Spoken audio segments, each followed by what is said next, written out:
کی مجال ہے جو نظر بھی ملا سکے، دربار مصطفیٰ میں ٹھکانا رضا کا ہے۔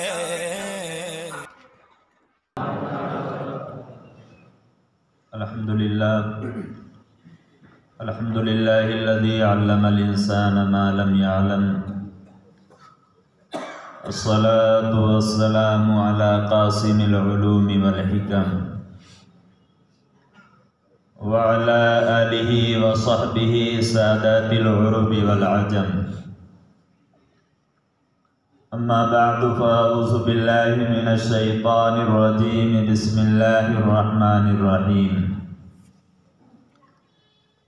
يا أيها الذين آمنوا اتقوا الله وكونوا مع الصادقين،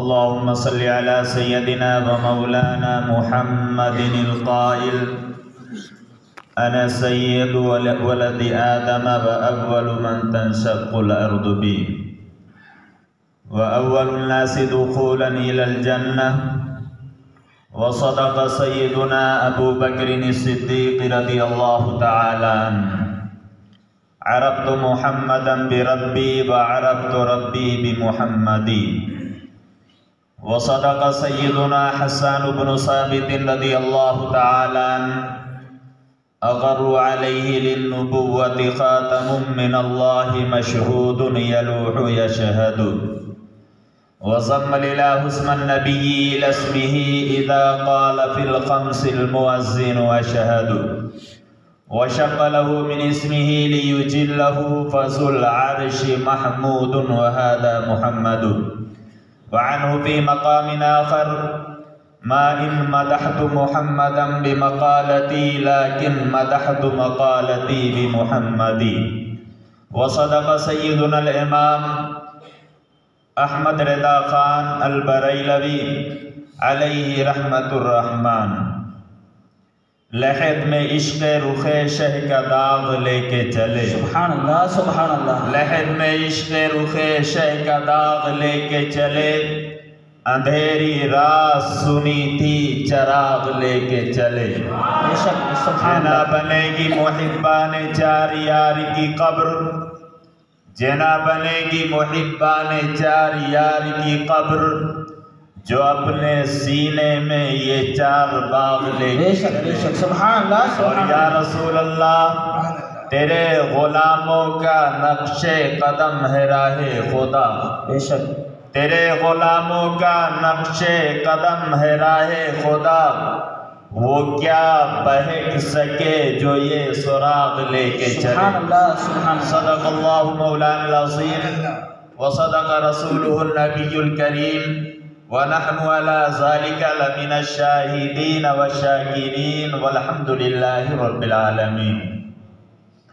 فلک پہ چاند ستارے درود پڑھتے ہیں، سبحان اللہ، فلک پہ چاند ستارے درود پڑھتے ہیں، زمین پہ نور کے دھارے درود پڑھتے ہیں، سبحان اللہ سبحان اللہ، پڑھو درود کہ قدسی کہیں یہ آقا سے، پڑھو درود کہ قدسی کہیں یہ آقا سے، حضور آپ کے پیارے درود پڑھتے ہیں۔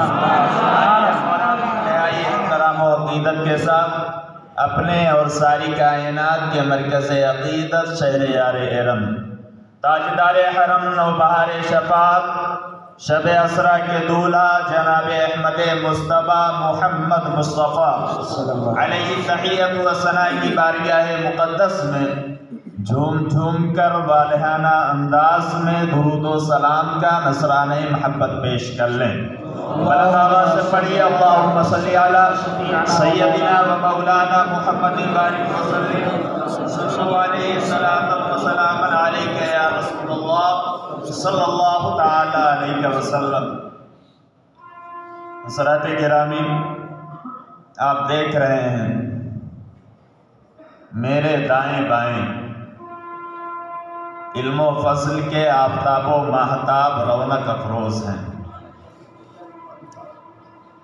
افسوس مجھے اس بات کا ہے کہ ان میں سے اکثریت کا مجھے نام نہیں پتہ ہے، اس لیے نام کے ساتھ میں تعارف نہیں کروا سکتا۔ ہاں بس سب کی خدمت میں ایک شعر پڑھنا چاہتا ہوں کہ شکار ماہ کروں کہ تصویر آفتاب کروں، شکار ماہ کروں کہ تصویر آفتاب کروں، کسے میں ترک کروں کس کا انتخاب کروں۔ ادھر والے بھی آفتاب و ماہتاب ہیں، ادھر والے بھی آفتاب و ماہتاب ہیں، اور ابھی تھوڑی دیر کے بعد آپ اپنے ماتھے کی نگاہوں سے دیکھیں گے اعلیٰ حضرت کے گلشن کا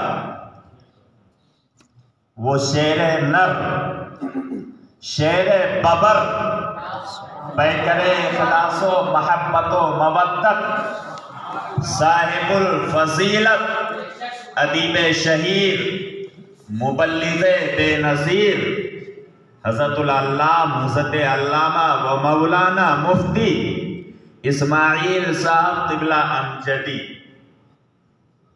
منبر نور پر رونق افروز ہوں گے، دلائل سے مزین و آراستہ ایک خوبصورت گفتگو آپ کو سماعت کرنی۔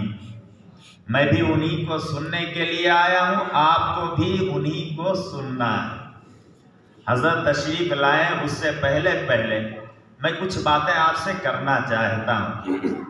برہان پور کا نام بارہا سنا میں نے، ہمارے حضرت جو ابھی آپ کو اپنے اشعار کے ذریعے جھنوا رہے تھے، ان سے ملاقات ہوئی الحمدللہ۔ جب ملاقات ہوئی بڑی خوشی ہوئی۔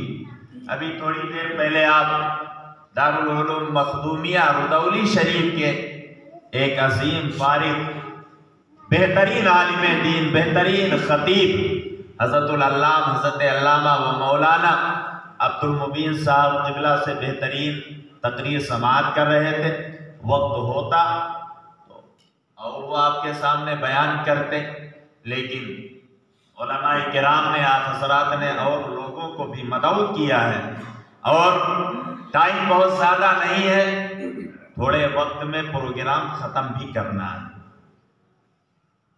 تو آپ ایک بات کا خیال رکھیں کہ جتنی دیر آپ بیٹھیں بیدار ہو کر کے بیٹھیں، جاگ کر سننے کی کوشش کریں، بے ذوق اور بے مزہ ہو کر کے نہ بیٹھیں۔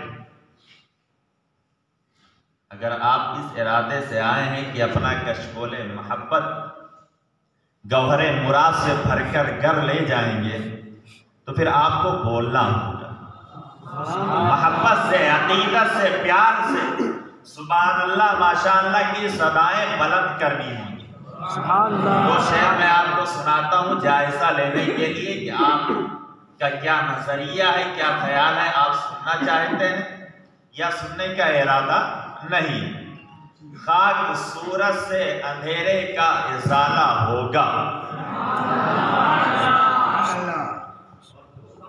ہم اور آپ جس ذات سے محبت کرتے ہیں اس کو اپنے روبرو سامنے دیکھنا چاہتے ہیں۔ ہمیں سب سے زیادہ محبت کس سے پیار ہے؟ ہمیں سب سے زیادہ مدینے کے تاجدار سے، محبوب پروردگار سے، آمنہ کے لال سے۔ تبھی تو صبح و شام ہم اپنی مسجدوں میں بھی بیٹھ کر کے دعائیں کرتے ہیں، دکھا دے یا الہی وہ مدینہ کیسی مسجد جہاں پر رات دن مولا تیری رحمت برستی۔ اور پھر جب اپنے بستر پر جاتے ہیں، تنہائی کا موقع میسر ہوتا ہے، تو اپنے بستر پر مچلتے ہوئے کہتے ہیں یا رسول اللہ، سنا ہے آپ ہر عاشق کے گھر تشریف لاتے ہیں، میرے گھر میں بھی ہو جائے چراغا یا رسول اللہ۔ شاعر کہتا ہے خاک سورج سے اندھیروں کا ازالہ ہوگا، خاک سورج سے اندھیروں کا ازالہ ہوگا، آپ آئیں تو میرے گھر میں اجالا ہوگا، تو میرے گھر میں اجالا ہوگا، اور عشق سرکار کی ایک شمع جلا لو دل میں، عشق سرکار کی ایک شمع جلا لو دل میں، بعد مرنے کے لحد میں بھی اجالا ہوگا، بعد مرنے کے لحد میں بھی اجالا ہوگا۔ دیکھیے عمل کے نام پر تو ہمارے پاس کچھ ہے ہی نہیں، ایک نسبت ہے ہمارے پاس، اور وہ نسبت یہ ہے کہ سرکار دو عالم صلی اللہ تعالی علیہ وسلم کی نالین مقدسہ کو چومنے والے ذروں کو ہم اپنے چہرے کا غازہ، آنکھوں کا سرما بنایا کرتے ہیں، اور اس بات کا اعلان ہم فخریہ ہر جگہ کیا کرتے ہیں، اور ڈنکے کے چوٹ پر کہتے ہیں۔ الحمدللہ ہمارے اس وصف کا اعتراف ہمارے دشمن بھی کرتے ہیں۔ وہ آپ نے سنا ہوگا معراج ربانی، جو ایک زمانے میں بڑا مشہور ہوا تھا، سرکار خواجہ غریب نواز رضی اللہ تعالی عنہ کی شان میں گستاخی کر کے، تو مشہور تو نہیں ہوا تھا، ذلیل و خوار ہوا تھا نا۔ سرکار خواجہ غریب نواز کی کوئی گستاخی کرے تو عزت کے ساتھ تو اسے شہرت نہیں ملے گی، ذلت کے ساتھ ہی ملے گی۔ لیکن جادو وہ ہوتا ہے جو سر چڑھ کے بولتا ہے، حق اپنا پرچم خود ہی بلند کرتا ہے۔ یہی معراج ربانی کہتا ہے، وہابی دیوبندی اپنے عقیدے کی بات کرتے ہیں تو چھپ چھپ کے، ڈر ڈر کے، لیکن بریلوی جب کوئی بات کرتا ہے تو ڈنکے کی چوٹ پر کرتا ہے۔ تو ہم ڈنکے کی چوٹ پر یہ کہتے ہیں کہ ہمارے پاس گرچہ عمل کا کوئی سامان موجود نہیں ہے، لیکن نبی کی نالین کو ہم اپنے سر پر سجانے کی کوشش کیا کرتے ہیں، دعائیں مانگا کرتے ہیں کہ نبی کے نالین کو چومنے والے ذرے ہمیں مل جائے تو ہم اپنے چہرے کا غازہ بنائے، آنکھوں کا سرما بنائے۔ اسی پر ہمیں یہ یقین ہے کہ کل میدان قیامت میں ہماری بخشش ہوگی، ہماری نجات ہوگی۔ تو ہم ڈنکے کی چوٹ پر اعلان کرتے ہیں کہ نہ ہو آرام جس بیماری کو سارے زمانے سے اٹھا لائے وہ تھوڑی خاک ان کے آنکھ۔ نعرہ تکبیر، نعرہ رسالت، مسلک اعلی حضرت، مسلک اعلی حضرت، علماء اہل سنت، شہزادہ سیف رضا، نعرہ تکبیر، نعرہ رسالت۔ میری مٹھی میں ہے کچھ خاک کے آستانے کی، زمانہ اب کرے ہمت میری قیمت لگانے کی، میں مر جاؤں تو پھر خاک مدینہ منہ پہ مل دینا، یہی بس ایک صورت ہے خدا کو دکھانے کی، یہی بس ایک صورت ہے خدا کو منہ دکھانے کی۔ اور سنیے، ہماری عادت نہیں ہے کہ یہ یوں ہی بے دلیل کوئی بات کریں اور بے ڈھب کوئی گفتگو کریں، اور ہلکی پھلکی بات کرنے کی عادت تو رضا کے شعروں کو بالکل ہے ہی نہیں۔ زمانہ کبھی یہ نہ سمجھے کہ رضا کے شعر جب اپنے گھر سے نکلتے ہیں تو خالی ہاتھ نکلتے ہیں، دلائل کے ہتھیار ساتھ میں لے کر کے نکلتے ہیں، اور جب بھی ہم کبھی پریشان ہوتے ہیں تو کوئی دنیا کا انسان ہمیں جواب دے نہ دے، مطمئن کرے نہ کرے، لیکن رضا کے گنبد سے آواز ضرور آتی ہے، جواب ہمیں ضرور ملتا ہے۔ تاجدار بریلی کا دامن تھامے رہو، یہاں بھی کامیاب رہو گے، وہاں بھی کامیاب رہو گے۔ کیوں ضروری ہے بریلی کی چوکھٹ سے وابستہ ہونا؟ ایک بات سن لیجئے، پھر تھوڑی سی گفتگو دوسری میں کرنے والا۔ اس بات کو سمجھنے کی کوشش کریے کہ اعلیٰ حضرت کی چوکھٹ سے وابستہ ہونا کیوں اتنا ضروری ہے۔ ایک بکری تھی پیاسی، وہ صحرا میں ادھر سے ادھر دوڑ رہی تھی، پیاس کی شدت، کہیں پر تھوڑا سا پانی نظر آیا تو وہ دوڑتی ہوئی گئی اور اس پانی کی جگہ پر جا کر کے اس نے چھلانگ لگا دی۔ لیکن جب چھلانگ لگایا تب اس کو پتا چلا کہ یہ پانی نہیں ہے تو دلدل ہے، لیکن اب کیا ہو سکتا تھا، وہ پھنس گئی۔ وہیں تھوڑی دور پر ایک بھیڑیا تھا، وہ بھی صبح سے بھوکا تھا، پیاسا تھا، وہ بھی نکلا شکار کی تلاش میں، پانی کی تلاش میں۔ اب ڈھونڈتے ڈھونڈتے اس کی نظر بکری پر پڑی تو خوش ہو گئے، اس کی تو عید ہو گئی۔ اس نے کہا بھائی دیکھو شکار بھی موجود ہے، ساتھ ہی ساتھ پانی بھی، دونوں چیزیں اکٹھی مل گئی۔ اس نے آپ دیکھا نہ تھا، اس نے بھی چھلانگ لگا دیا، لیکن جب چھلانگ لگایا تب اس کو پتا چلا، نعرہ تکبیر، نعرہ رسالت، نعرہ رسالت، خلیفہ حضور تاج الشریعہ، خلیفہ حضور محدث کبیر، نعرہ تکبیر، نعرہ رسالت۔ حضرات گرامی میں عرض کر رہا، اب آپ انتہائی اطمینان و سکون کے ساتھ تشریف رکھیں، حضرت کے مقدس روضہ طیبہ کی زیارت کریں اور اپنے آنکھوں کے نور میں اضافہ کرتے ہیں۔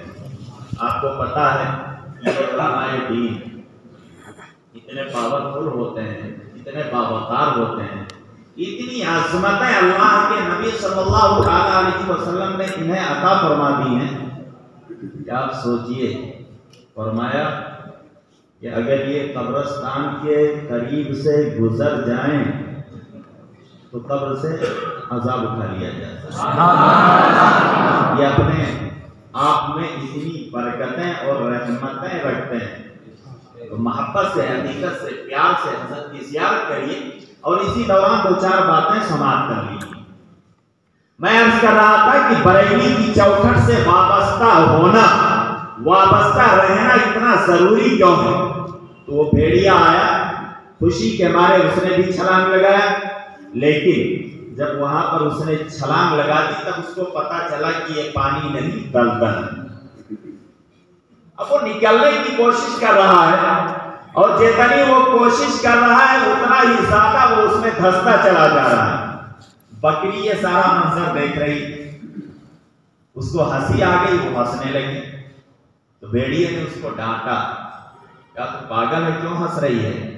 تو اس بکری نے کہا میں اس لیے ہنس رہی ہوں کہ آج میرا دشمن پھنسا ہے اور قاعدے سے پھنسا ہے۔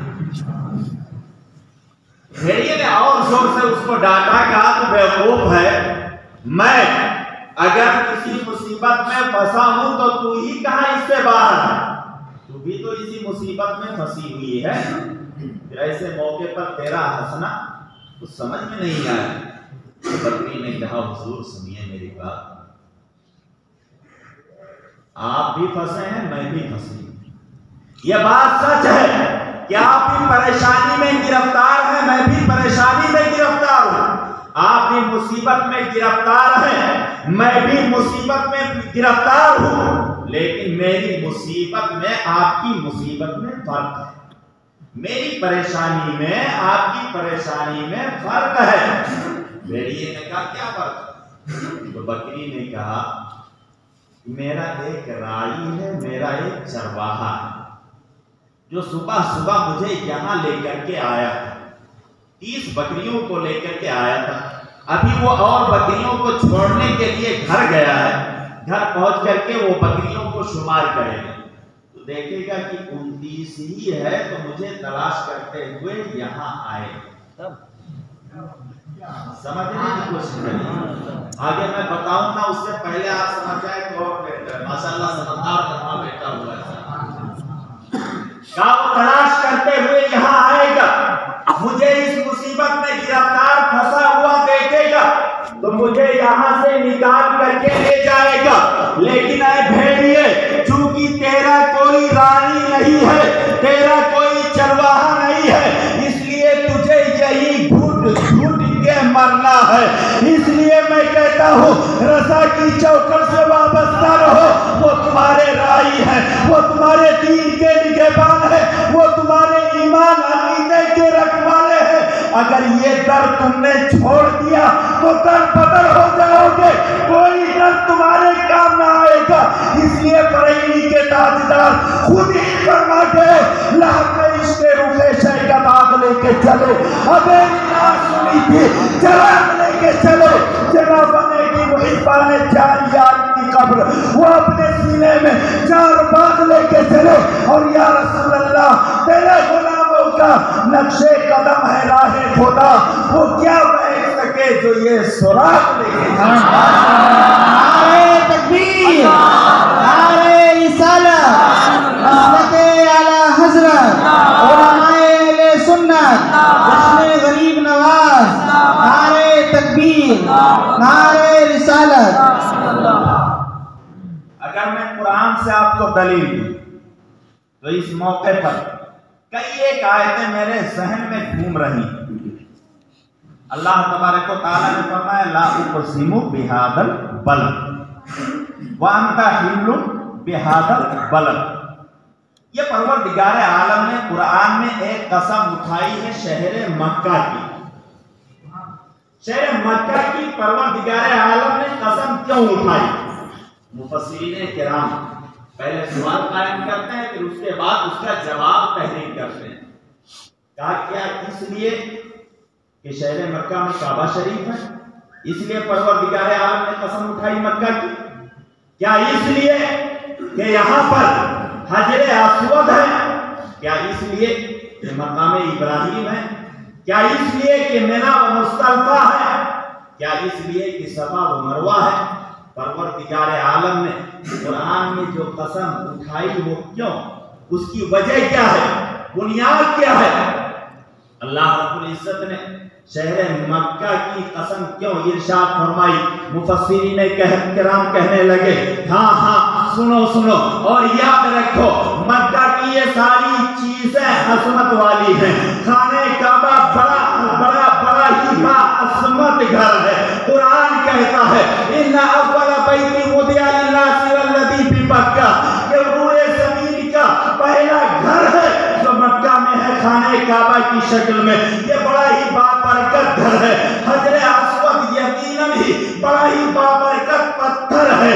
مکہ کے اندر جتنی بھی چیزیں ہیں, مینا و مزدلفہ جو مقام ہے, یہ مقامات بھی بڑے مقدس ہیں. صفا و مروہ کی پہاڑیاں بھی بڑی مقدس ہیں. لیکن پروردگار عالم نے اس آیے کریمہ میں جو قسم ارشاد فرمائی ہے وہ اس لیے نہیں کہ یہاں پر خانہ کعبہ ہے, وہ اس لیے نہیں کہ یہاں پر حجر اسود ہے, وہ اس لیے نہیں کہ یہاں پر مقام ابراہیم ہے, وہ اس لیے نہیں کہ یہاں پر صفا و مروہ پہاڑیاں ہے, بلکہ پروردگار عالم نے شہر مکہ کی قسم جو اس آیے کریمہ میں اٹھائی ہے وہ اس لیے اٹھائی ہے کہ اس شہر مکہ کی خاک نے مصطفیٰ کی نالین کا بوسہ لیا ہے. مصطفیٰ جان رحمت کے قدموں کا بوسہ لیا ہے. تبھی وہ بریلی کے تاجدار کہتے ہیں کھائی قرآن نے کھا کے گزر کی قسم, کھائی قرآن نے کھا کے گزر کی قسم, اس کا بے پاکی حرمت پہ لاکھوں سبے جو رسول پاک علیہ الصلوۃ والسلام سے منسوب ہو جائیں وہ کیا ہو جاتے ہیں؟ آسمان کے ستارے بن جایا کرتے. جس طرف چشمے محمد کے اشارے ہو گئے, جس طرف چشمے محمد کے اشارے ہو گئے, جتنے ذرے سامنے آئے ستارے ہو گئے. عمل تو ہمارے پاس نہیں لیکن نسبت ہے. اور جو چیزیں بھی دنیا کے اندر موجود ہیں, جو کچھ بھی ہم کرتے ہیں عمل کے نام پر بھی, وہ ساری کی ساری چیزیں بھی کیا ہیں؟ مصطفیٰ جان رحمت صلی اللہ تعالی علیہ وسلم کی مقدس اداؤں کا نام. آپ نماز پڑھتے ہیں روزانہ 5 وقت. آپ نے کبھی سوچا کہ ہم قیام کیوں کرتے ہیں, رکوع کیوں کرتے ہیں, سجدے کیوں کرتے ہیں, قعدہ میں کیوں جاتے ہیں؟ بھائی کھڑے کھڑے نماز پڑھ سکتے تھے نا, بیٹھ کر کے پڑھ سکتے تھے. رکوع کرتے صرف رکوع ہی میں نماز ختم ہو جاتی, سجدہ کرتے صرف سجدے میں نماز ختم ہو جاتی. لیکن ایسا نہیں ہے. یہ سارے طریقے آپ مکمل طور پر ادا کرتے ہیں تب جا کر کے نماز کیا ہوتی ہے؟ ادا ہوتی ہے۔ وجہ کیا ہے؟ امام رازی، علامہ فخر الدین رازی، جنہوں نے تفسیر کبیر لکھی، وہ تفسیر کبیر کے اندر یہی سوال قائم کرتے ہیں، کہتا ہے مسلمان کیا تو نے کبھی سوچا کہ پروردگار عالم تجھے قیام میں کیوں لے کر کے جاتا ہے، رکوع میں کیوں لے کر کے جاتا ہے، سجود میں کیوں لے کر کے جاتا ہے، قعدے میں تجھے کیوں بیٹھاتا ہے، آخر وجہ کیا ہے، بات کیا ہے؟ امام رازی نے یہ سوال قائم کیا، پھر سوال قائم کرنے کے بعد خود ہی جواب دینے لگے، کہنے لگے سنو سنو، بات یہ ہے کہ مصطفیٰ جان رحمت صلی اللہ تعالیٰ علیہ وسلم کے دو ذاتی نام ہیں، ایک محمد، دوسرا احمد، دوسرا احمد، دوسرا احمد، یہ نام ذہن میں رکھیے۔ علامہ رازی کہنے لگے اے مسلمان سن، جب تو نماز میں کھڑا ہوتا ہے، جب تو قیام میں ہوتا ہے تو اللہ کے محبوب کا پیارا نام جو احمد ہے اس کی الف بن جاتا ہے، جب رکوع میں جاتا ہے تو احمد کی ہاء بن جاتا ہے، اور جب سجدے میں جاتا ہے تو احمد کی میم بن جایا کرتا ہے، اور جب قعدے میں ہوتا ہے تو احمد کی دال بن جاتا ہے۔ اس طرح نماز مکمل کرتے کرتے تو سراپا عشق مصطفیٰ بن جایا کرتا ہے۔ نماز کی کیا ہوئی؟ مصطفیٰ جان رحمت صلی اللہ تعالیٰ علیہ وسلم کی اداؤں کا نام۔ ادھر چلیں تو بہت ساری باتیں، حجر اسود کا نام سنا، حجر اسود کو کیوں چوما جاتا؟ آپ مجھے بتائیے، اسلام پتھروں کو گلے سے لگانے آیا تھا یا پتھروں سے پیچھا چھڑانے کے لیے آیا تھا؟ خانہ کعبہ میں کتنے بت تھے؟ کوئی بولے گا کتنے تھے؟ 360 ٹھیک، اتنے پتھر تھے، سارے پتھروں کو نکال کر پھینک دیا گیا، ایک کو کیا کیا گیا؟ باقی رکھا، حجر اسود۔ آخر بات کیا ہے؟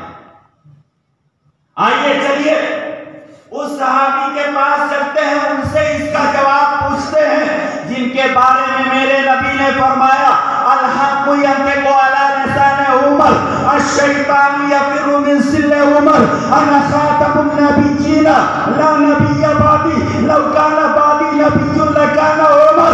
میرے آقا فرماتے ہیں عمر میرے وہ محبوب صحابی ہیں جن کی زبان پر رب کلام کرتا ہے، جن کے سائے سے شیطان بھاگتا ہے۔ میں آخری نبی بن کر کے آیا ہوں، ما کان محمد ابا احد من رجالکم ولکن رسول اللہ وخاتم النبیین وکان اللہ بکل شیء علیما۔ میرے بعد کوئی نبی نہیں آئے گا، اگر میرے بعد کوئی نبی آتا تو جسے نبی بنایا جاتا وہ عمر ابن خطاب کو۔ اتنے مرتبے والے صحابی جن سے پوچھ لیا جائے، ان کا ایک واقعہ میری طبیعت چاہ رہی کہ میں آپ کو سنا، اور بڑا مضبوط واقعہ بلکہ حدیث ہے۔ کیا ہوا کہ بارگاہ مصطفیٰ علیہ السلام میں بیٹھے ہوئے اللہ کے نبی صلی اللہ تعالیٰ علیہ وسلم قیامت کے بارے میں بیان فرما رہے، سیدنا فاروق اعظم سامنے بیٹھے ہوئے۔ آقا اچانک فاروق اعظم کو دیکھ کر کے مسکرانے لگے، ابھی مسکرائے، جان سی کمینوں میں پڑ گئی، یوں لب کشا ہوئے کہ گلستہ بنا دی۔ سرکار نے فرمایا اے عمر، جب کوئی شخص مر کے قبر میں پہنچتا ہے تو دو فرشتے آتے ہیں، ایک کا نام منکر ہے، دوسرے کا نام نکیر۔ ان کا چہرہ بڑا سیاہ ہوتا ہے، آنکھیں نیلی ہوتی ہیں، اور دانت خنجر سے زیادہ کیا ہوتے ہیں؟ نوکیلے تیز ہوتے ہیں۔ یہ دانتوں سے زمین کو چیرتے ہوئے قبر میں آتے ہیں، اور جب یہ قبر میں آتے ہیں تو مر کر جو قبر میں پہنچا ہے وہ انہیں دیکھتا ہے تو ڈر جاتا ہے۔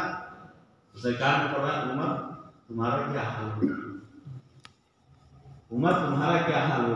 سیدنا فاروق اعظم کہنے لگے یا رسول اللہ صلی اللہ علیہ وسلم، مجھے صرف اتنا آپ بتا دیں کہ مرنے کے بعد یہ آقا اور غلامی کا سلسلہ برقرار رہے گا یا نہیں؟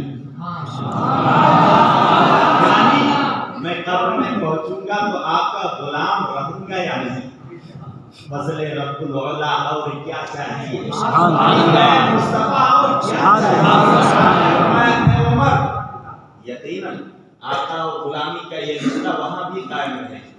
سیدنا فاروق اعظم کہنے لگے یا رسول اللہ صلی اللہ تعالی علیہ وسلم پھر تو قبر میں فرشتوں سے بھی نہیں ڈروں۔ ایک دوسری روایت میں کہ ان سے جھگڑا پکا، بخاری شریف۔ اب ہوا کیا، سیدنا فاروق اعظم کا زمانہ آیا، خلافت کا انتقال ہو گیا۔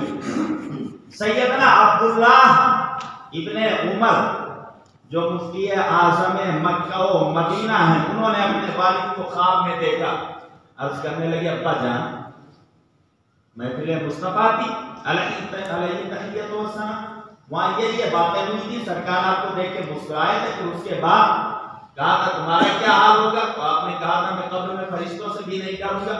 سرکار مسکرائے تھے، فرمایا سچ کہہ رہے ہو، صحیح کہہ رہے ہو۔ اب بتائیے آپ قبر میں پہنچ گئے ہیں تو منکر و نکیر فرشتے آئے، آپ نے ان کو دیکھا یا نہیں دیکھا، اور اگر دیکھا تو ڈرے یا نہیں ڈرے؟ تو سیدنا فاروق اعظم کہنے لگے کہ بیٹا آئے جیسے سب کی قبر میں آتے ہیں، جیسے میری بھی قبر میں آئے۔ کہا ہوا کیا؟ کہا جیسے وہ سب سے سوال کرتے ہیں من ربک، تیرا رب کون ہے، ویسے انہوں نے مجھ سے بھی پوچھا من ربک، تمہارا رب کون ہے؟ تو میں نے کہا اللہ ربی، میرا رب اللہ۔ اچھا پھر کیا ہوا؟ کہا پھر میں نے ان سے سوال کر دیا فمن ربکما، تم دونوں بتاؤ تمہارا رب کون ہے؟ کبھی ایسا دیکھا جتنے جاتے ہیں صرف جواب دینا ہوتا ہے، سوال کوئی نہیں کرتا ہے۔ یہ پہلی شخصیت ہے جو قبر میں فرشتوں سے سوال کر رہی ہے۔ پھر انہوں نے دوسرے نمبر میں پوچھا ماں دین کا، تمہارا دین کیا ہے؟ سیدنا فاروق اعظم نے فرمایا علیہ السلام و دینی، میرا دین اسلام ہے۔ فما دینکما، اے فرشتوں تم بتاؤ تمہارا دین کیا ہے؟ تیسرے نمبر پہ انہوں نے سوال کیا من نبی کا، بتاؤ تمہارے نبی کون؟ ما تقولو فی حق هذا الرجل، جو آپ سنتے ہیں اس مقام۔ سیدنا فاروق اعظم نے کہا محمد النبی، میرے نبی محمد مصطفیٰ صلی اللہ تعالی علیہ وسلم ہے۔ فمن نبیکما، اے فرشتوں تم بتاؤ تمہارے نبی کو، تمہارے نبی کون ہے؟ اب کتاب کا نام ہے ریاض النصرہ فی مناقب العاشرہ، اس کو اٹھا کر کے دیکھو، لکھا ہوا ہے کہ جب سیدنا فاروق اعظم نے ہر سوال کے جواب میں، ہر سوال کے بعد ایک نیا سوال فرشتوں سے کیا، بتاؤ تمہارا رب کون ہے؟ اے فرشتوں تم دونوں بتاؤ تمہارا دین کیا ہے؟ اے فرشتوں تم دونوں بتاؤ تمہارے نبی کون ہے؟ تو آپ منکر نکیر کا چہرہ دیکھ رہے ہیں، نکیر منکر کا چہرہ دیکھ رہے ہیں۔ پھر ہوا عجبہ کہتے ہوئے منکر و نکیر بڑی تیزی کے ساتھ فاروق اعظم کی قبر سے باہر نکلتے ہیں اور بارگاہ مولا میں استغفار کرتے ہیں، اے اللہ تبارک و تعالی آج ہمیں سمجھ میں نہیں آ رہا ہے کہ تو نے عمر کی قبر میں ہمیں عمر کو امتحان دینے کے لیے بھیجا تھا یا عمر کا امتحان لینے کے لیے بھیجا تھا۔ کہتے ہیں نبی سرور ہر رسول ولی ہے، نبی راستار واللہ لی ہے، یہ کیوں کر کہیں یا حبیبی ابسنی، اسی نام سے ہر مصیبت ٹلی ہے، اسی نام سے ہر مصیبت ٹلی ہے، اسی نام سے ہر مصیبت ٹلی ہے۔ اور نکیرین کرتے ہیں تعظیم میری، نکیرین کرتے ہیں تعظیم میری۔ نکیرین کون؟ منکر نکیر، نکیرین کرتے ہیں تعظیم میری۔ وجہ کیا ہے؟ یا رسول اللہ فدا ہو کے تجھ پہ یہ عزت ملی ہے، آپ بھی فدا ہو جائیں مصطفیٰ جان محمد صلی اللہ تعالی علیہ وسلم کی عزت کی عزت، دنیا میں بھی عزت، مرنے کے بعد قبر میں بھی عزت، حشر میں بھی عزت۔ اور اگر مصطفیٰ پر فدا نہیں ہوتے، دنیا داروں پر فدا ہوتے تو یہاں بھی ذلت، قبر میں بھی ذلت اور حشر میں بھی ذلت۔ اب سیدنا فاروق اعظم کی بات چل رہی تھی، حجر اسود کے سامنے کھڑے کہنے لگے انک عالم انک حجر لا تضر ما قبلتک ابدا، اے حجر اسود میں جانتا ہوں تو محض ایک پتھر ہے، تو محض ایک پتھر ہے، نہ نفع پہنچا سکتا ہے نہ نقصان، لیکن اس کے باوجود بھی خطاب کا بیٹا عمر تجھے چوم رہا ہے، عمر تجھے چوم رہا ہے۔ غور سے سننا نسبتوں کا مقام کیا ہے۔ کہنے لگے اے حجر اسود میں جانتا ہوں تو نہ نفع پہنچا سکتا ہے نہ نقصان، لیکن اس کے باوجود بھی خطاب کا بیٹا عمر تجھے چوم رہا ہے، تو سن لو زمانے والوں، خطاب کا بیٹا عمر اس پتھر کو کیوں چوم رہا ہے؟ سیدنا فاروق اعظم نے خود جواب دے دیا، فرمانے لگے اے حجر اسود میں تجھے اس لیے نہیں چوم رہا ہوں کہ تم مکہ شہر کے اندر موجود ہے، تو خانہ کعبہ کی دیواروں سے نسب ہے، نہیں، میں تجھے اس لیے چوم رہا ہوں کہ میری ان آنکھوں نے دیکھا ہے تجھے آمنہ کے لال نے چوما ہے، تجھے مصطفیٰ جان رحمت نے چوما ہے، جس طرف وہ نظر نہیں آتے ہم وہ رستہ ہی چھوڑ دیتے ہیں، کعبہ بنتا ہے اس طرف ہی ریاض، رخ جدھر کو وہ موڑ دیتے ہیں۔ آیت میں نے تلاوت کی تھی، یا ایھا الذین آمنوا اتقوا اللہ وکونوا مع الصادقین، دو باتیں اس کے حوالے سے سنیے پھر گفتگو ختم۔ اللہ نے فرمایا اے ایمان والو اللہ سے ڈرو، وکونوا مع الصادقین اور سچوں کے ساتھ ہو جاؤ۔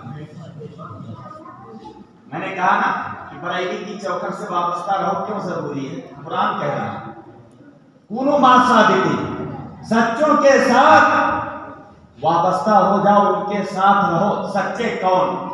جنہیں اللہ نے اپنا محبوب بنایا۔ اپنا محبوب کنہیں بنایا؟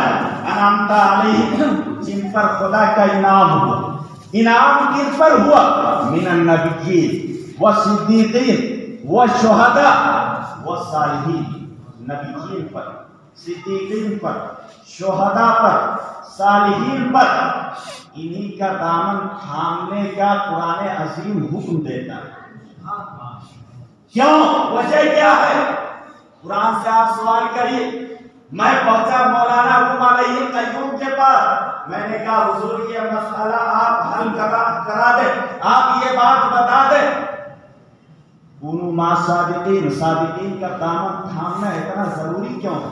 اور ایمان والوں سے کہا جا رہا ہے، وہ جنہوں نے کہا اللہ واحد ہے، یکتا ہے، یگانہ ہے، بے مثل ہے، بے مثیل ہے، لا زوال ہے، لا یزال ہے، اس کے جیسا کوئی نہیں، اس کا ثانی کوئی نہیں، اس کا ہمسر کوئی نہیں، جو خدا کی وحدانیت کا اقرار کرنے کا اسے کہا جا رہا ہے ان کا دامن تھامنا۔ کیا وجہ؟ بات کیا ہے؟ مولانا روم کے پاس پہنچے، کہا حضور یہ مسئلہ حل فرمائیے، تو کہنے لگے بات یہ ہے یک زمانہ صحبت با اولیاء بہترست سالتات بیریا۔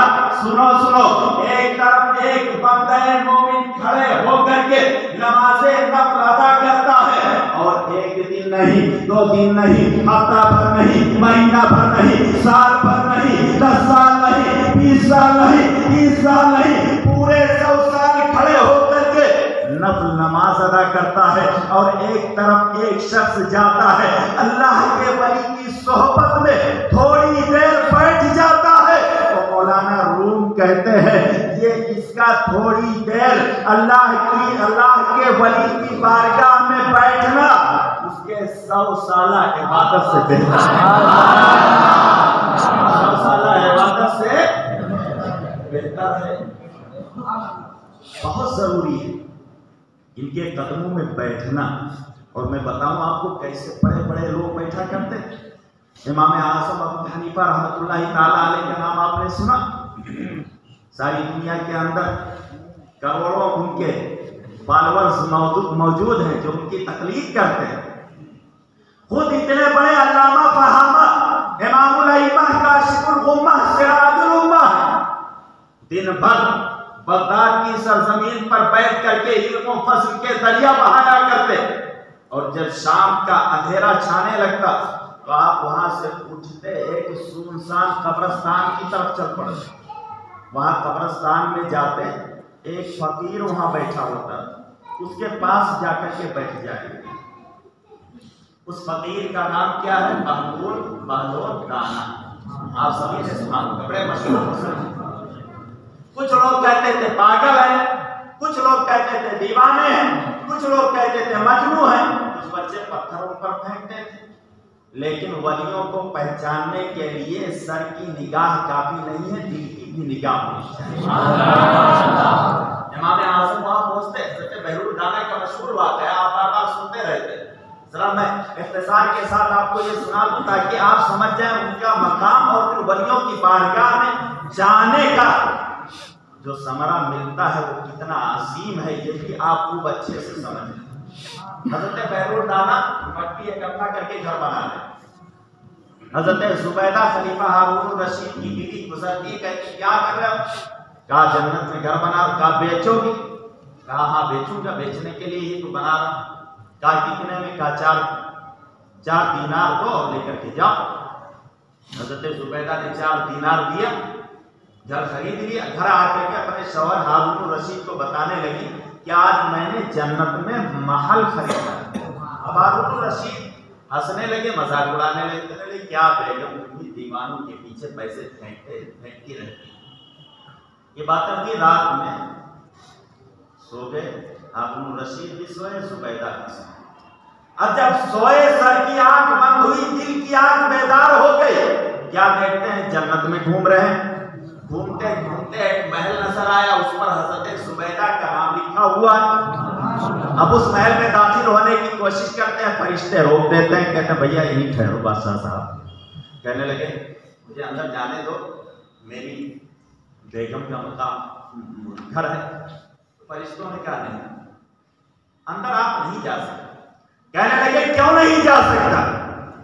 میری بیگم کا، اہلیہ کا، گھر والی کا نام لکھا ہوا، یہ اس کا محل ہے، میں اپنی بیگم کے محل میں کیوں نہیں جا سکتا؟ فرشتوں نے کہا کہ دنیا کا قانون اور ہے، جنت کا قانون اور ہے. یہاں جس کا نام لکھا ہے بس وہی اس گھر کے اندر جا سکتا، آپ نہیں جا سکتے. اتنا دیکھا آنکھ کھل گئی. اب بے چین ہوئے، یہ بھی نکل پڑے حضرت بہلول رانا کو تلاش کرنے کے لیے. بڑی مشکل کے بعد ایک جگہ ملے، وہی کام کر رہے تھے جو کر رہے تھے، مٹی اکٹھا کر کے گھر بنا رہے تھے. ہارون الرشید پہنچے، کہنے لگے کیا کر رہے ہو؟ کہا جنت میں محل بنا رہا ہوں. کہا بیچو گے؟ کہا بیچنے کے لیے ہی بنا رہا ہوں. کہا کتنا میں بیچو گے؟ تو بہلول رانا نے کہا تمہاری پوری سلطنت دوں گا تب یہ محل دوں گا. اب دماغ ٹھکانے آ گئے. کہنے لگے کل تو میری بیوی کے ہاتھ 4 درہم میں تم نے بیچا تھا، اور آج اتنا مہنگا کہ پوری سلطنت ہارون الرشید کی مانگ رہے ہو. تو بہلول رانا نے کہا زبیدہ نے خریدا تھا بن دیکھے، تم دیکھ کر کے آئے ہو. دیکھنے میں تو فرق ہوگا نا. یہ اللہ کے ولی ہے، یہ اللہ کے ولی ہے جو ہارون الرشید رات خواب میں دیکھ رہے تھے. سب حضرت بہلول رانا کو پتا تھا. طیبہ سے منگائی جاتی ہے، سینے میں چھپائی جاتی ہے، توحید کی میں پیالوں سے نہیں نظروں سے پلائی. اللہ کے ولی کی بارگاہ میں جانا بیٹھنا اس لیے ضروری ہے، نظروں سے پلا دیا کرتے ہیں. امام اعظم جا کر کے بیٹھتے، کہتے تیرے قدموں میں آنا میرا کام تھا، میری بگڑی بنانا تیرا کام ہے. میری آنکھوں کو ہے دیدی کی آرزو، رخ سے پردہ اٹھانا تیرا کام ہے. امام شافعی رحمۃ اللہ تعالی علیہ فقہ کے دوسرے بڑے امام، مصر کی سرزمین پر دن بھر علم و فضل کے دریا بہاتے، اور جب شام کا وقت ہوتا تو صحرا کی طرف، جنگلوں کی طرف نکل جاتے. وہاں ایک چرواہا رہتا تھا شیبان راعی نام، اس کے پاس چلے جاتے.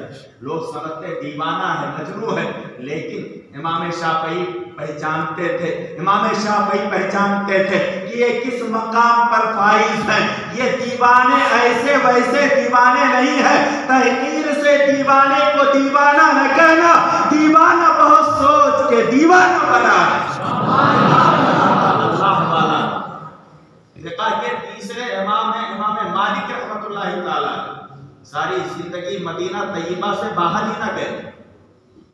لوگوں نے پوچھا حضور آپ باہر کبھی کیوں نہیں تشریف لے جاتے سوائے رفع حاجت کے؟ کہنے لگے اس لیے میں ڈرتا ہوں کہیں ایسا نہ ہو میں باہر جاؤں اور موت آ جائے محبوب کے شہر میں مرنے کے بجائے میں کہیں اور مر جاؤں، یہ میرے خیرت عشق کو گوارا کی نہیں۔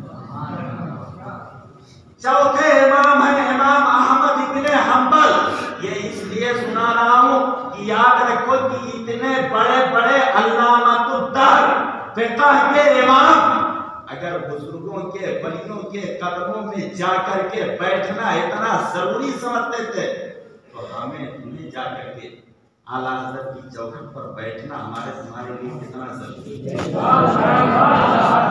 امام احمد بن حنبل حضرت حسن بصری رحمت اللہ تعالی کے قدموں میں جا کر کے بیٹھتے ہیں۔ ہمارے یہ سارے علماء کرام بزرگوں کے قدموں میں، اولیاء کرام کے قدموں میں جا جا کر کے بیٹھ کر کے ہمیں بتا چکے کہ سنو ان کے پاس آتے رہو گے، ان کے قدموں میں بیٹھتے رہو گے، ان کی چوکھٹ کی جانب کشی کرتے رہو گے، ان سے عقیدت کا اظہار کرتے رہو گے، ان سے محبت کا اظہار کرتے رہو گے تو یہاں بھی بچے رہو گے، وہاں بھی بچے رہو گے، یہاں بھی تمہارا عقیدہ سلامت رہے گا، ایمان سلامت رہے گا، ایمان اور عقیدے کی سلامتی کے ساتھ دنیا سے جاؤ گے، قبر میں بھی اجالا ہوگا، خاک سورج سے اندھیروں کا ازالہ ہوگا، آپ آئیں تو میرے گھر میں اجالا ہوگا، عشق سرکار کی ایک شمع جلا لو دل میں، بعد مرنے کے لحظ میں بھی اجالا ہوگا۔ یہ جو اولیاء کرام ہوتے ہیں یہ عشق سرکار کی شمع دلوں کے اندر روشن کیا کرتے ہیں۔ کیا اے برہان پور کے لوگوں تم اس مسجد کے اندر روز آ کر کے اعلیٰ حضرت پر سلام نہیں بھیجتے؟ کیوں بھیجتے ہو؟ اسی لیے بھیجتے ہو کہ انہوں نے تمہارے سینوں کے اندر عشق سرکار کی شمع روشن کی ہے، تبھی تو کہتے ہو ڈال دی قلب میں عظمت مصطفیٰ، ڈال دی قلب میں عظمت مصطفیٰ، سیدی اعلیٰ حضرت پہ لاکھوں سلام، رات میں عشق رخ شیخ کا داغ لے کے چلے، اندھیری رات سنی کی چراغ لے کے چلے، جنا بنے گی محبان چار یار کی قبر جو اپنے سینے میں یہ چار باغ لے کے چلے، اور یا رسول اللہ تیرے غلاموں کا نقش قدم ہے راہ خدا، وہ کیا بہک سکے جو یہ سراغ لے کے چلے۔ سوچا تھا کہ آپ کو میں سرکار خواجہ غریب نواز رضی اللہ تعالیٰ عنہ کے حوالے سے کچھ ضروری اور اہم باتیں سناؤں گا، لیکن ابھی ادھر تو حاضری ہی نہیں ہو پائی۔ میں اب گفتگو کو طویل نہیں کرنا چاہتا، حضرت بیٹھے اب حضرت ہی کو سننا، بس ایک آخری بات سن لیجیے، گفتگو ختم۔ سرکار خواجہ غریب نواز رضی اللہ تعالیٰ عنہ کی بارگاہ میں بھی ہماری آپ کی حاضری ہوتی ہے۔ آج ہمارے ملک کے حالات بہت خراب ہیں۔ ابھی آپ نے سنا ہوگا کہ کل ہی ہماری ایک مسلم کمیونٹی کی بچی کو گھیر کر کے کچھ لوگوں نے تنگ کرنا چاہا، لیکن اس نے صدائے اللہ اکبر سے زمین کو آج پھر سے ایک بار تھر تھرا دیا۔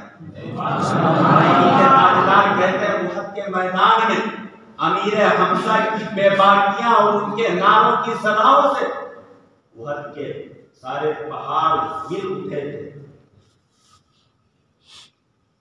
شور تکبیر سے تھر تھرائی زمین، جنبشے جیسے نصرت بلال امیر حمزہ نے نعرہ لگایا تھا تو احد کی ساری پہاڑیاں کیا ہوئی تھی؟ تھر تھرا گئی۔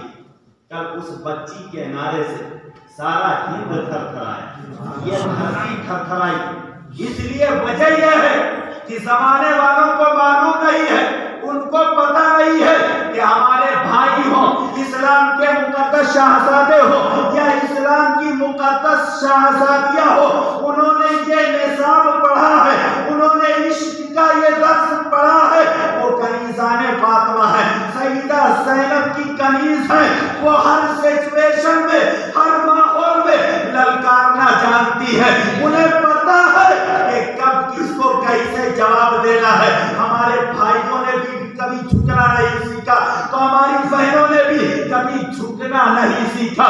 مسلمہ قذاب نے جب بہت سارے صحابہ کرام کو گرفتار کروا لیا تو ایک ایک صحابہ کو اس نے کس شدت کے ساتھ ان پر ظلم کیا تھا۔ ایک صحابی کا دائنا ہاتھ کاٹا اور کہا کہ کہو میں نبی ہوں، کہو کہ میں سچا ہوں۔ انہوں نے کہا لا الہ الا اللہ محمد رسول اللہ۔ نبی تو آمنہ کے لال ہی ہے، نبی تو محبوب پروردگار ہی ہے، نبی تو مصطفیٰ جان رحمت ہی ہے۔ دوسرا ہاتھ کاٹا اور کہا کہ کہو میں سچا ہوں۔ انہوں نے کہا سچے تو آمنہ کے لال ہی ہے، سچے تو محبوب پروردگار ہی ہے، سچے تو مدینے کے تاجدار ہی ہے۔ داہنا پیر کاٹا اور کہا کہ کہو میں سچا ہوں۔ انہوں نے کہا لا الہ الا اللہ محمد رسول اللہ۔ بائیں پیر کاٹا اور کہا کہ کہو میں سچا ہوں۔ انہوں نے کہا لا الہ الا اللہ محمد رسول اللہ۔ آخر میں آنکھوں میں جلتی ہوئی سرائیاں پھیر دی، پھر آخر میں جلتے ہوئے تیل کے کڑاہوں میں انہیں ڈال دیا۔ سارے کے سارے شہید ہو گئے، لیکن ان کڑاہوں سے جو آواز آ رہی تھی وہ آواز یہی آ رہی تھی، اللہ اکبر اللہ اکبر اللہ اکبر، لا الہ الا اللہ محمد رسول اللہ۔ اللہ تو ایک ہے اور سچے تو آمنہ کے لال ہیں، سچے تو محبوب پروردگار ہیں، سچے تو مصطفیٰ جان رحمتی صلی اللہ تعالی علیہ وسلم ہی ہے۔ باطل کو پتا ہے کہ ہم کبھی جھکنے والے نہیں ہیں، ہم کبھی جھکنے والے نہیں ہیں۔ اسی سے 313 نے باطل کو ہلایا تھا۔ یہ نعرہ تکبیر ہے۔ سن لو جہاں والو، سن لو جہاں والو، نعرہ تکبیر سے دھرتی کو ہم نے کبھی ہلایا تھا، آج بھی ہلایا ہے۔ ہمیں اور آپ کو پریشان ہونے کی ضرورت نہیں ہے۔ یہ سارے معاملات جو ہمارے ساتھ آج ہو رہے ہیں کوئی نئی بات نہیں ہے۔ جب سرکار خواجہ غریب نواز رضی اللہ تعالیٰ ہندوستان کی دھرتی پر تشریف لائے تھے تب ان کو بھی ایسے تنگ کیا گیا تھا، ہندوستان سے نکالنے کی کوشش کی گئی تھی، ان پر پانی بند کر دیا گیا تھا، کھانا پینا بند کر دیا گیا تھا۔ ایک وقت تو ایسا آیا تھا کہ میٹنگ کی گئی کہ ان کے ہاتھوں کوئی سامان نہیں بیچنا ہے، نہ ان کے یہاں سے کوئی سامان خریدنا ہے۔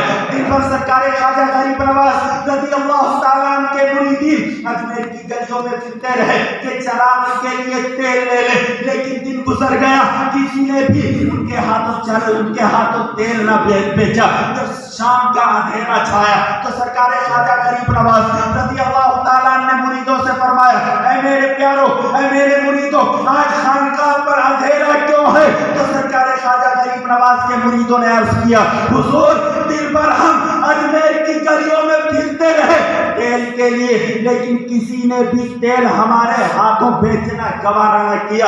سرکار خواجہ غریب نواز نے فرمایا پانی لاؤ پانی لاؤ پانی لاؤ۔ پانی لایا گیا۔ سرکار خواجہ غریب نواز نے مریدین سے فرمایا کہ اب یہ پانی تم میرے ہاتھوں پر ڈالو۔ مریدین نے پانی ڈالنا شروع کیا۔ سرکار خواجہ غریب نواز نے فرمایا نیچے ایک برتن رکھو، میرے ہاتھوں سے جو پانی لگ رہا ہے اس پانی کو اس برتن میں اکٹھا کرو۔ جب پانی اکٹھا ہو گیا تو آپ نے فرمایا اب اس پانی کو لے کر کے جاؤ چراغوں میں ڈال دو۔ تاریخ بتاتی ہے کہ سرکار خواجہ غریب نواز کے ہاتھوں سے جو پانی لگا تھا وہ ایسا تیل بنا، وہ ایسا تیل بنا، وہ ایسا تیل بنا کہ صرف اجمیر کی گلیاں ہی نہیں، صرف اجمیر کی خانقاہ ہی نہیں، ساری دنیا اس روشنی سے چمک اٹھی۔ مدینے والے کا نور تھا۔ بریلی کے تاجدار کہتے ہیں چمک تجھ سے پاتے ہیں سب پانے والے، چمک تجھ سے پاتے ہیں سب پانے والے، میرا دل بھی چمکانے والے۔ کا شوق ہے نہ صنم کھانا چاہیے، جان آنا چاہیے، در جان آنا چاہیے، ساغر کی آرزو ہے نہ پیمانا چاہیے، بس ایک نگاہ مرشد میں کھانا چاہیے، اور جب تک ملے نہ دست کرم سے کرم کی بھی دروازے حبیب سے جانا چاہیے۔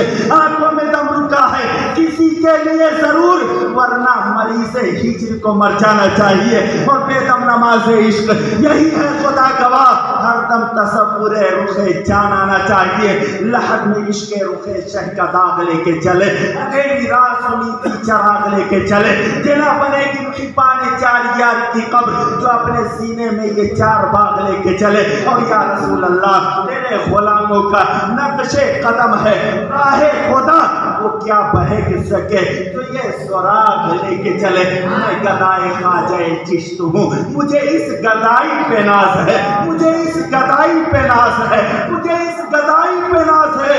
میرا ناز خواجہ پہ کیوں نہ ہو، میرا خواجہ بندہ نواز ہے، ہند کے بادشاہ دین کے وہ معین خواجہ دین و ملت پہ لاکھ سلام، وما علینا الا البلاغ المبین۔ السلام۔